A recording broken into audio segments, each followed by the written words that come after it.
Ukraine is only about the size of Texas, so why would Russia need so much force to go after this small area down here? Why would they have filled the region with so many different troops?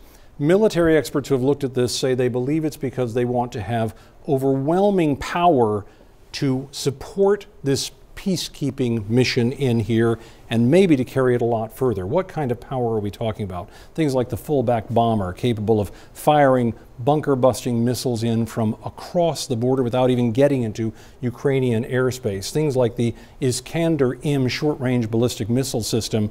There are 36 of these just beyond the border, according to Ukraine, range 310 miles. That's almost half the distance across the country, again, without even crossing the border if they want to. And then, of course, they would have the tanks that they normally send in with their troops, their artillery all over the place, and then beyond that, they might even have a very active role to be played out here by the Black Sea Fleet and then other troops moving in from this area. In the end, one of the concerns that military strategists have for the West is that if they move into this area, Russia will not say merely that we're putting peacekeeping troops here, but that they might say, let's carve out a land bridge to Crimea, which we want anyway, and because of the danger, why don't we have a zone a little bit further out here just to say we're just keeping everyone apart so there won't be much fighting. And then maybe beyond that, the concern is, what if they say we're going to push all the way out here to the Dnieper River and say all of this